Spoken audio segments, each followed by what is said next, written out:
Abre sua Bíblia no livro de Ruth, capítulo 4. Livro de Ruth, capítulo 4, dando continuidade à série de mensagens que nós iniciamos neste livro histórico. Livro de Ruth, capítulo 4, a partir do verso 1 ao verso 12. Se você achou, diga amém. Mesmo assentados, mas eu gostaria que você pudesse me acompanhar na leitura. Eu vou ler. Se você está sem Bíblia, você pode estar acompanhando aqui no telão, em nome de Jesus. Diz assim: Boaz subiu à porta da cidade e assentou-se ali. Eis que o resgatador de que Boaz havia falado ia passando. Então lhe disse: Ó fulano, chega-te para aqui e assenta-te. Ele se virou e se assentou. Então Boaz tomou 10 homens dos anciãos da cidade e disse: Assentai-vos aqui. E assentaram-se. E disse ao resgatador: Aquela parte da terra que foi de Elimeleque, nosso irmão, Noemi, que tornou da terra dos Moabitas até para a venda, resolvi, pois, informar-te disso e dizer-te: compra na presença destes que estão sentados aqui e na de meu povo, se queres resgatá-la. Resgata, senão, declara-mo, para que eu o saiba, pois outro não há, senão tu, que a resgate, e eu depois de ti. Respondeu ele: eu a resgatarei. Disse, porém, Boaz: no dia em que tomares a terra da mão de Noemi, também a tomarás da mão de Ruth, a Moabita, já viúva, para suscitar o nome do esposo falecido sobre a herança dele. Então disse o resgatador: para mim não a poderei resgatar, para que não prejudique a minha. Redime tu o que me cumpria resgatar, porque eu não poderei fazê-lo. Este era outrora o costume em Israel, quando há resgates e permutas. O que queria confirmar qualquer negócio tirava o calçado e dava ao seu parceiro. Assim se confirmava um negócio em Israel. Disse, pois, o resgatador a Boaz: compra tu. E tirou o calçado. Então Boaz disse aos anciãos e todo o povo: sois hoje testemunhas de que comprei da mão de Noemi tudo o que pertencia a Elimeleque, a Quilhom e a Malom. E também tomou por mulher Ruth, a Moabita, que foi esposa de Malom, para suscitar o nome deste sobre sua herança, para que este nome não seja exterminado dentre os irmãos e da porta da cidade. Disto sois hoje testemunhas. Todo o povo que estava na porta e os anciãos disseram: somos testemunhas. Ó Senhor, faça a esta mulher que entra na tua casa como a Raquel e a Lia, que ambas edificaram a casa de Israel. E tu, Boaz, ate valorosamente em Efratá e faze-te nome afamado em Belém. Seja a tua casa como a casa de Perez, que Tamar teve de Judá, pela prole que o Senhor te der dessa jovem. Vamos orar? Deus, eu quero, nesse momento, Senhor, te pedir que o teu Espírito Santo possa nos iluminar. De maneira, Senhor, que a tua palavra, que é inspirada, habite em nossos corações. Ilumina as nossas mentes, ó Pai, para compreendê-la.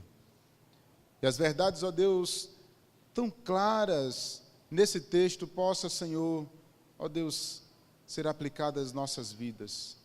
Nos ajuda, Senhor, a crescer cada vez mais com esse texto. E que possamos, ó Deus, ter uma vida cada vez mais, ó Deus, na Tua presença. E crendo que o Senhor está no controle de todas as coisas, em nome de Jesus. Amém? Amém? Pergunta a pessoa que está ao seu lado, você é forte?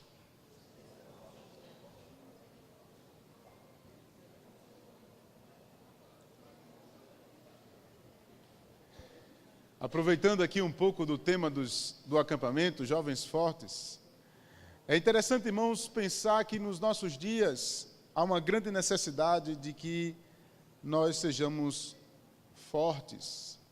E pensar em fortaleza, numa perspectiva mundana, é sempre levar vantagens, é sempre ganhar em cima do outro.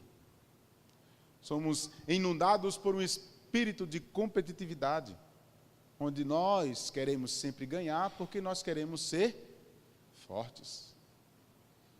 Nós nunca queremos perder. Nós nunca queremos fazer algo para o outro sem que seja necessário ou alguma coisa eu ganhe em troca. Há uma frase clara nas nossas bocas, clara em todos, e especialmente parece que isso tem inundado a vida de muitos cristãos, quando eles começam a receber convites para ajudar. Você pode fazer isso para mim, eu vou ganhar o quê?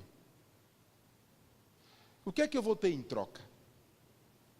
Essa ação esperta, que para muitos é traduzido como fortaleza, como algo de alguém que é esperto, forte, e que ganha ou está ganhando alguma coisa, trazido para as nossas vidas uma ação muito negativa e tem nos feito não servir aos outros de maneira clara, objetiva e cristã. A tendência de perder para ganhar é cristã. Você vai ver isso na vida de Cristo, você vai ver isso na literatura apocalíptica, você vai ver isso em todo o Evangelho, quando nós, por muitas vezes, para ganhar, precisamos perder. E é exatamente esse contexto aqui agora que Boaz, ele entra. Se você não está aquém de todo o assunto, eu vou tentar recapitular um pouco para você. Nós iniciamos esse texto mostrando Elimeleque e sua família em um período em que a terra de Belém, a casa de pão, estava sem pão, passando por um período de juízo de Deus.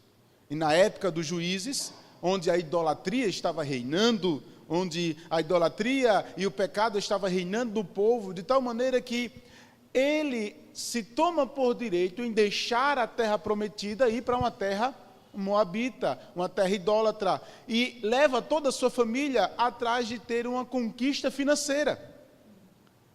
Por sua consequência, em sua apostasia, Elimeleque morre também seus 2 filhos, mas antes de morrerem, eles casam com 2 mulheres moabitas.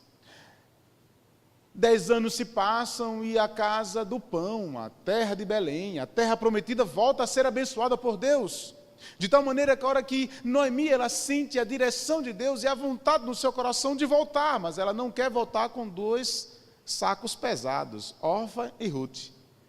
No caminho ela disse para as 2, volta para os teus deuses, volta para a tua família, porque é lá que vocês vão ter segurança, é lá que você poderá casar novamente, volta para os teus deuses. Orfa, acostumada com sua vida um pouco mais ou menos, ela diz, eu não vou ter segurança na terra prometida, não vou ter segurança em Belém, eu vou voltar para a minha terra, porque lá vou ter segurança e tenho probabilidade de ser resgatada, ou na ideia de casar novamente e ter segurança financeira. Mas Ruth, ela é movida por uma conversão genuína. Ela olha para Noemi e diz: eu vou com você. Onde tu fores, eu vou. O teu Deus será o meu Deus. Tua terra será minha terra. Onde tu morreres, eu serei sepultada. Ela se converte, abandona todas as coisas e para trás fica. E olha para uma expectativa obscura. Ela não sabe como vai ser bem recebida. Ela não sabe como vai ser a sua história. E elas chegam na terra prometida, e chegando na terra prometida, a amargura na vida de Mara é engrandecida de tal maneira que ela começa a ser chamada de Mara, mas não mais Noemi. Mas Ruth, uma jovem, ela não fica na inércia, ela resolve, dentro da providência de Deus, trabalhar, e isso é bem visto por Deus e bem visto pela comunidade. Ao ponto de que ela vai trabalhar, e trabalha nas terras de alguém que é o seu resgatador. E você percebe então Deus conduzindo a história de Noemi, conduzindo a história de Ruth, a se encontrar com um homem e começar a ter uma história criada. De tal maneira, irmãos, que um tempo se passa, período da colheita está passando e chegando ao fim. E Noemi, que é muito esperta, promove uma estratégia.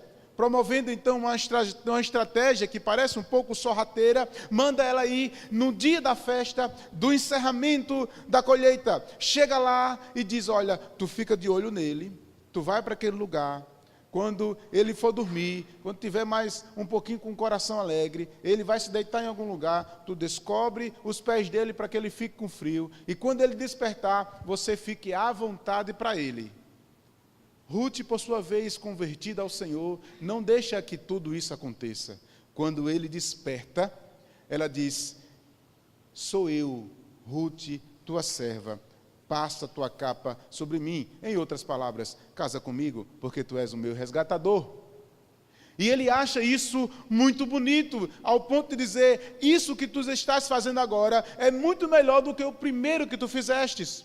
A tua conversão agora é, mais uma vez, clara para mim, que estou recebendo esse convite de casamento, pois era ele para fazer isso, e não ela. Mas ela tem ousadia, porque não há até agora nenhuma insinuação da parte de Boaz, até porque talvez ele seja mais velho do que ela, e ela poderia muito bem estar procurando outra pessoa, tanto um jovem quanto outro que poderia estar, mas ela queria estar diante da lei do Senhor e diante do Senhor de maneira correta. Eles não têm relações sexuais, e ele diz: eu vou te resgatar, mas ainda existe uma pessoa na minha frente, e eu não posso ultrapassar. E Boaz, irmãos, um homem piedoso, ele vai então agora organizar a negociação dessa trama. E Boaz, irmãos, vai para um local, adentrando agora no capítulo 4, exatamente a porta da cidade. E é na porta da cidade que todas as coisas eram negociadas, principalmente a questão de terras. Noemi, irmãos, possivelmente tinha terras, e essas terras eram de Elimeleque, de Malom e de Quilhom, e que agora, irmãos, deveria ser do filho deles.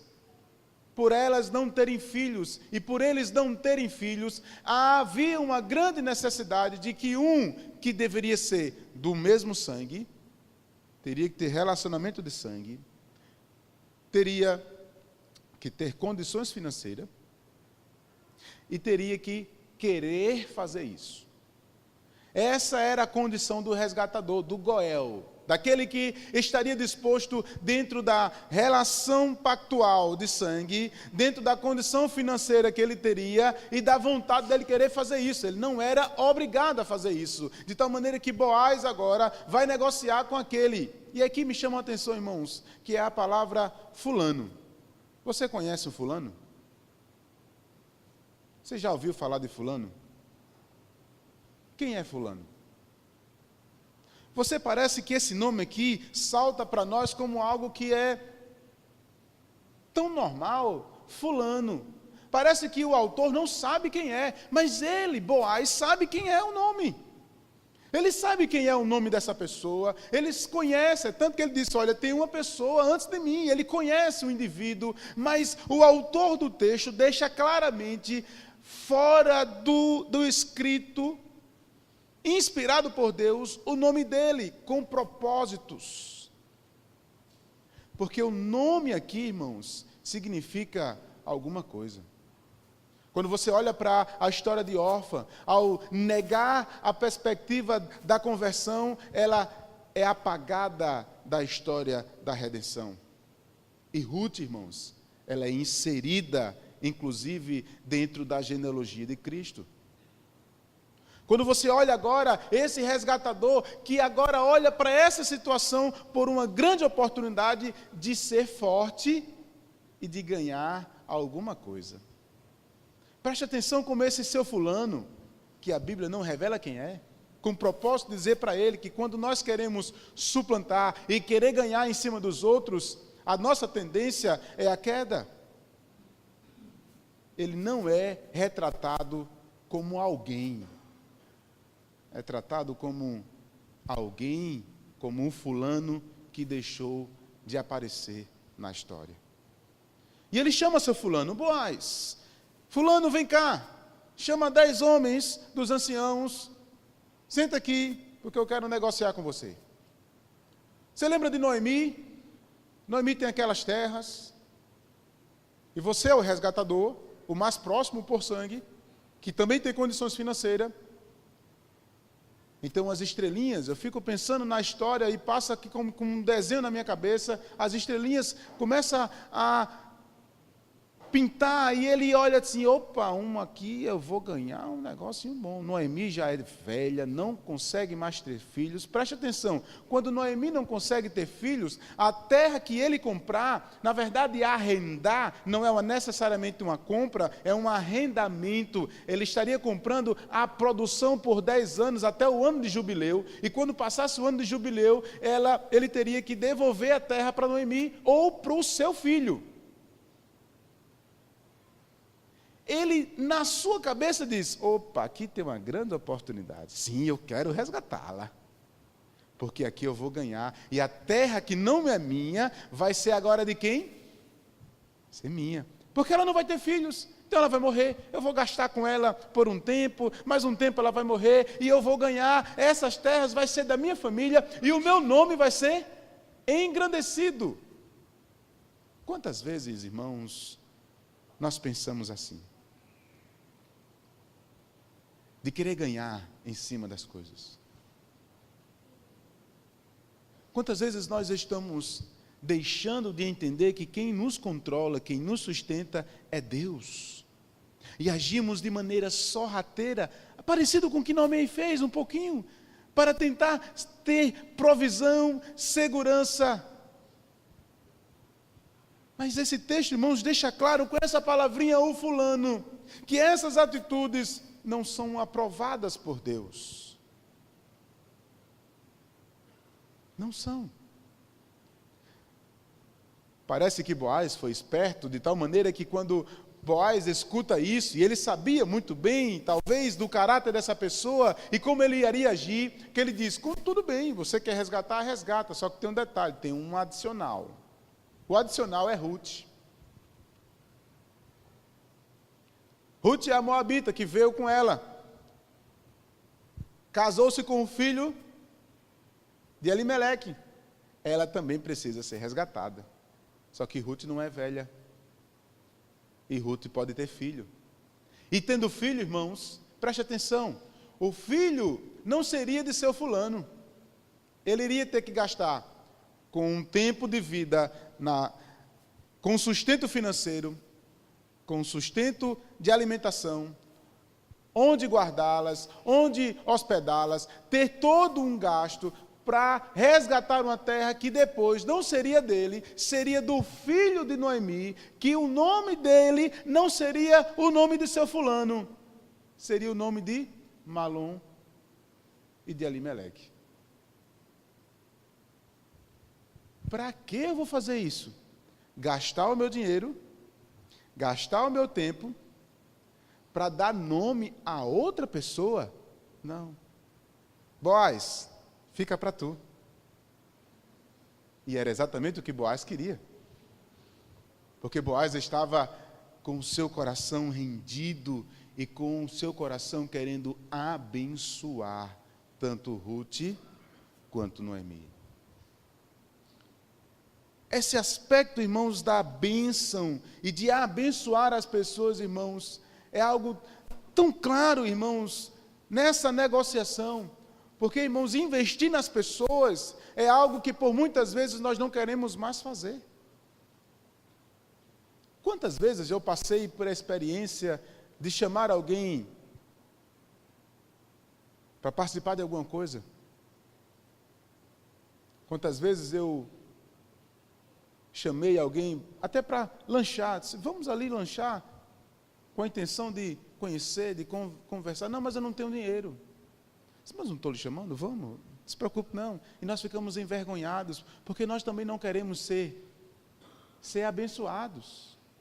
Mas, irmãos, isso tem sido muito difícil hoje, nos nossos dias, das pessoas quererem abençoar os outros, principalmente os mesmos, da mesma família.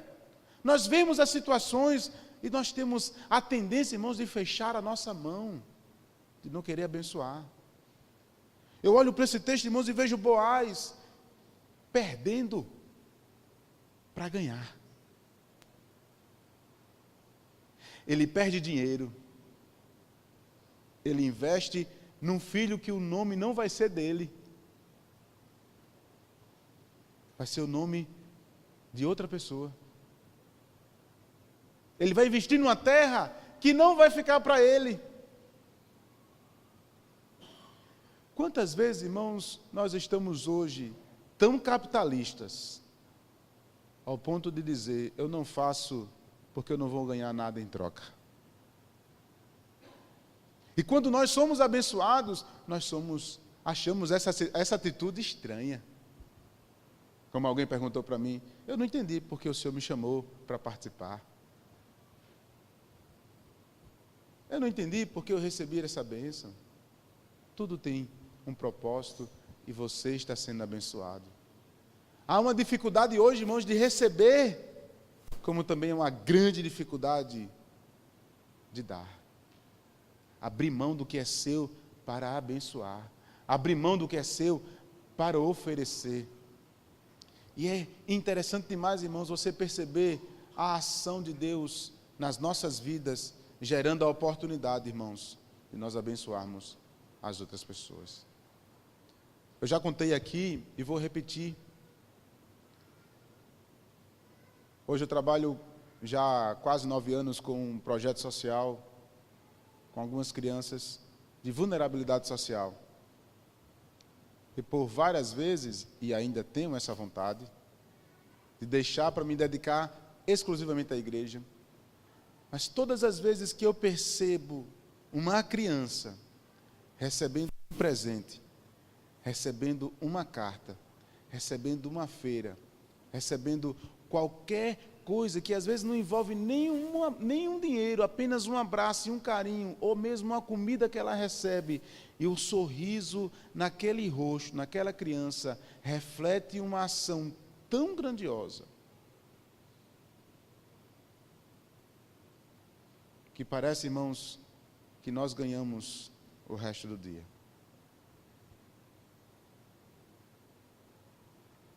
Será que nós hoje estamos dispostos, irmãos, a perder, a dar, a tirar do nosso bolso para abençoar? Não o mundo, porque no mundo nós nunca teremos condições para fazer isso, mas às vezes as pessoas que estão do nosso lado, perto de nós, que nós não enxergamos porque fechamos os olhos, porque nós não queremos abençoar.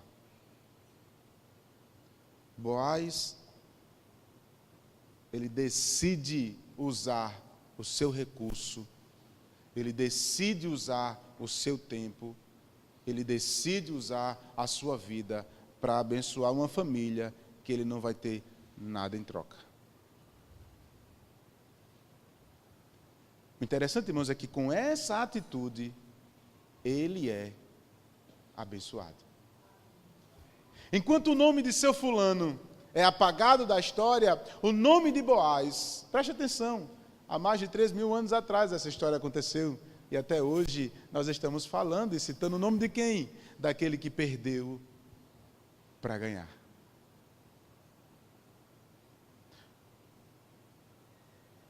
Boaz, irmãos, então negocia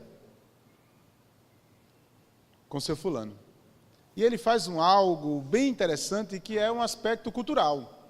Ele tira o seu sapato e troca com ele.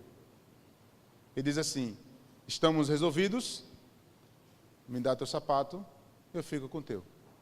É como que nós fôssemos hoje num cartório assinar, reconhecer várias páginas e ter toda aquela burocracia. Então, depois apertamos a mão e assim, estamos tudo feito, mas só que a palavra não vale mais, o que vale é o que está na assinatura, reconhecida por várias pessoas. Naquela época bastava assim: tome meu sapato. Imagine só você indo ali na Fiore e você dizer: eu quero esse carro aqui, ó, tome meu sapato. O negócio estava feito. Se fosse assim era bom, não era? Jesus. Haja sapato. Mas a palavra e o costume da época era dessa forma, de tal maneira que ele tira o sapato e o acordo está firmado diante dos anciãos, diante da porta da cidade, e o acordo está firmado. Boaz agora é o resgatador. Agora, irmãos, preste atenção na palavra dada dos anciãos para Boaz. A palavra que ele recebe, irmãos, é interessante. Pois ele diz, observe comigo aqui nos versos finais. No verso final diz assim, verso 11: todo o povo que estava na porta e os anciãos disseram: somos testemunhas. O Senhor faça esta mulher que entra na tua casa como Raquel e Lia, que ambas edificaram a casa de Israel. Preste atenção. Raquel e Lia, irmãos, talvez você não lembre dessa história. Ou talvez lembre. É a história de Jacó, Labão e suas duas filhas. Jacó é exatamente o pai dos israelitas. Raquel e Lia, mesmo em uma história complicada, e é exatamente esse o ponto central da história, que Deus está querendo mostrar, que mesmo em meio a uma situação complicada, Jacó ama Raquel, mas casa-se com Lia. Há uma troca. Mas ele trabalha mais 7 anos para conquistar o amor de Raquel, e ele tem as duas, e elas, em meio a essa ação complicada, Deus tem uma ação graciosa, mostrando que mesmo em meio a essa ação conturbada, Deus tinha um propósito com os filhos de Jacó. Isso se percorre nos outros exemplos que ele mostra aqui. São exemplos tortuosos, exemplos tristes, que parece que na calamidade não tem mais o que fazer, está tudo perdido, e é quando está tudo perdido que Deus suscita a esperança. Deus está claramente por meio daqueles anciãos dizendo para Boaz: Boaz, eu quero te mostrar uma coisa, que em meio a essa história conturbada de um homem que é apostata da fé, que vai e leva seus filhos para morar em Moabe, uma terra idólatra, esta mulher que se converte, eu quero dizer para você que no meio dessa história conturbada, Deus vai fazer você prosperar com esta jovem. E realmente acontece, irmãos, pois eles vão ter um filho, e esse filho, irmãos, vai gerar desse filho, que vai ser o futuro rei, o rei Davi, e dessa ação vai também vir a linhagem do próprio Cristo, o nosso Goel, o nosso resgatador, aquele que nos comprou com o seu sangue, aquele que quis, por ação benevolente, a investir com tudo que ele tem em nossas vidas para nos resgatar, e também, irmãos, pela sua própria vontade, porque Ele nos amou, porque não foi pela nossa vontade. Você foi alcançado pelo amor de Deus, Ele te amou. O que eu percebo aqui, irmãos, é algo claramente, nós vivemos em situações terríveis e muitas vezes na nossa história. Situações de crise conjugais, situação de crises em meio à ação de jovens, de casamentos, de relacionamentos, de criação de filhos, e parece que nós não temos mais solução, chegamos a um ponto que não tem mais o que fazer, e é em meio a essa situação terrível, drástica, que Deus por muitas vezes suscita a esperança sobre nossas vidas. É no meio, irmãos, quando o homem não consegue mais ter ações nenhuma, e quando nós não conseguimos mais investir nada, é nessa ação, provisão de Deus, segurança para mostrar tanto a Boaz, quanto aqueles que estão ali investindo nessa ação, a entender que quem está no controle de todas as coisas continua sendo Deus. Eu não sei como está a tua vida. Não sei o que você tem passado. Talvez você esteja dizendo assim: cheguei ao nível pior. Alguns jovens vão dizer assim: cheguei ao nível hard. Ao nível difícil. Não tem mais expectativa. Eu não sei mais o que fazer. Eu não sei mais com quem conversar. Eu não sei mais com como agir. Eu não tenho mais esperança. E é nesse momento em que o Todo-Poderoso se levanta e diz assim: eu tenho esperança para você. Porque a nossa vida não está na nossa força. A nossa força vem do Senhor. Devemos, irmãos, sim lutar. Devemos, sim, irmãos, planejar. Devemos, irmãos, sim, correr atrás das nossas necessidades, da nossa segurança, estudar, nos capacitar. Sim, devemos fazer isso sempre, conquanto eu preciso entender que Deus, Ele está no controle de todas as coisas. E ainda que tudo que eu possa planejar, ainda que tudo que eu venha sonhar como expectativa para a minha vida, ainda que dê tudo errado, Ele ainda continua no controle da nossa história, e Ele quer nos ensinar, Ele quer mostrar para nós, mesmo que eu e você não entendamos agora. Mesmo que eu e você não consigamos enxergar o que Ele quer fazer conosco, pois talvez, irmãos, Boaz, ao receber essa palavra, ele não tinha na sua mente: eu vou ser ancestral da promessa que foi dada lá atrás em Gênesis. Não, ele não tinha isso na mente, irmãos. Mas isso estava no controle de Deus. Pela capacidade de abençoar, pela capacidade de querer fazer, não pelos seus próprios méritos e nem para engrandecer o seu próprio nome, mas para engrandecer, irmãos, o nome de alguém que não era o seu. Essa ação faz Deus abençoar Boaz, a Ruth, e estes entrarem na história da redenção. Sabe o que eu entendo, irmãos, para nós? É que por muitas vezes nós não temos agido como deveríamos agir. A nossa vontade é estarmos assegurados, protegidos, e que o outro se vire. Quantas vezes saiu da sua boca a palavra: não tenho nada a ver com isso?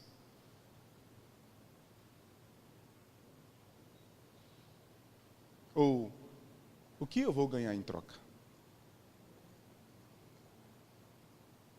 E quando eu olho para o contexto bíblico, eu percebo a ação de Deus em nossas vidas, em primeiro lugar, olhando para os nossos, os de casa. E nós vivemos em um ambiente em que as situações são terríveis, e que eu preciso estender as mãos para ajudar. Quando, na verdade, por muitas vezes, o que nós temos feito é dizer: te vira, não tenho nada a ver com isso. E, se possível, vá embora. Porque nós não queremos pessoas que sejam necessitadas aqui. Eu quero pessoas abastadas aqui, que possa dar. Espera aí.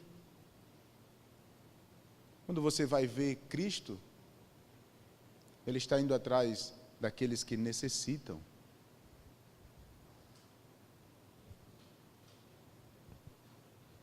Quando você olha para as igrejas do Apocalipse, aquela que se acha orgulhosa, Deus diz: você é pobre, cega e nu.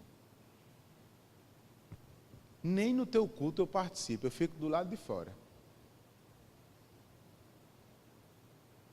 São ações, irmãos, do nosso dia a dia e cotidiano. E quando eu falo isso, irmãos, é na nossa prática diária de cristianismo, na nossa vida como cristãos, que por muitas vezes, irmãos, nós temos matado aquele que está próximo de nós. Seu fulano aqui pensou no seu próprio bolso. Seu fulano aqui pensou no seu próprio nome. E quando nós, irmãos, deixamos de abençoar, também não somos abençoados. A Bíblia diz que é melhor dar do que receber.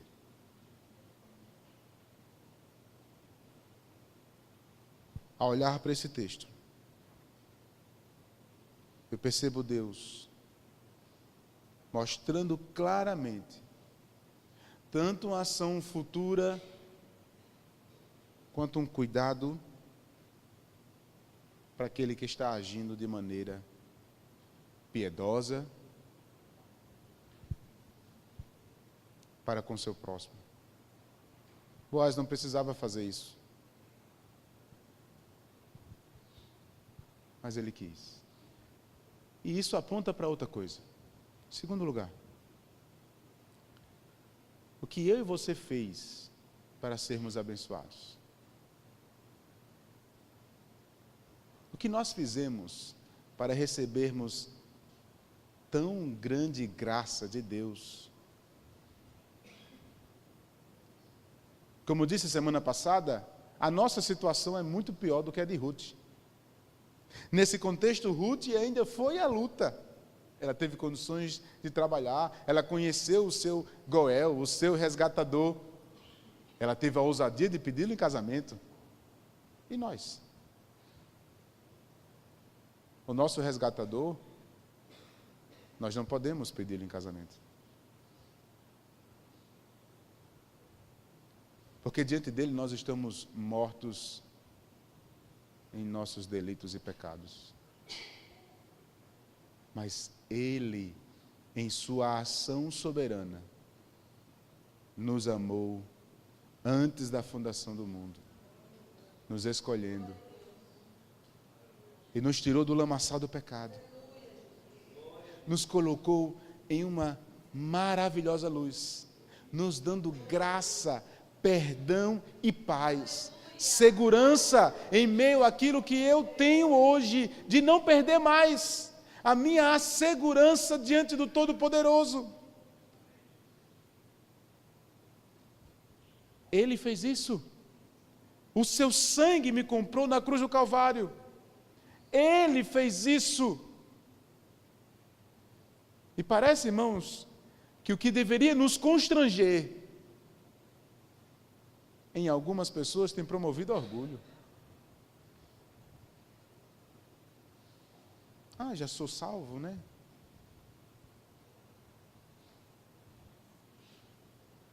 O que você fez? O que nós fazemos? Nada. Nada pode garantir a tua salvação. Nada pode barganhar com Deus. Somos diante de Deus pecadores. Mas Ele nos amou. E como resposta a isso, precisamos estar constrangidos, arrependidos, piedosos, vivendo conforme as Escrituras e servindo a Ele e, por cima, servindo aos outros. A pergunta para nós terminarmos nessa noite é: eu entendi isso e tenho vivido? Será que eu compreendi que, assim como Boaz abençoou para ser abençoado por Deus, eu também preciso ser abençoador?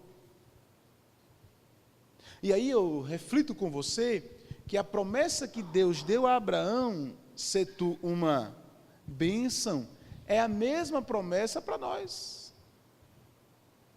Você vê claramente agora a promessa de Deus na vida de Boaz, ele abençoando. E eu e você temos esse chamado lá atrás, como promessa para nossas vidas, pois Ele nos abençoou e como reflexo dele, eu preciso também abençoar. E sabe o que é que nós temos feito? Em vez de sermos abençoadores, nós temos sido ajuntadores. Queremos juntar para nós, queremos juntar para nós, queremos juntar para nós. E eu quero sempre o melhor para mim, e eu quero sempre o melhor para mim, e eu quero separar para mim.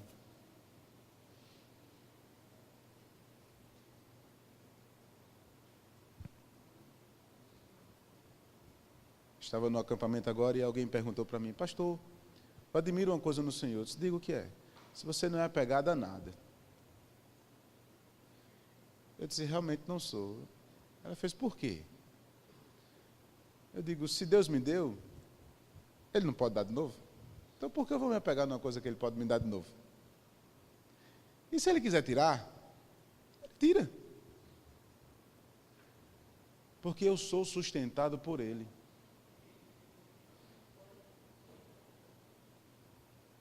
Mas nós nos apegamos às coisas e juntamos para nós.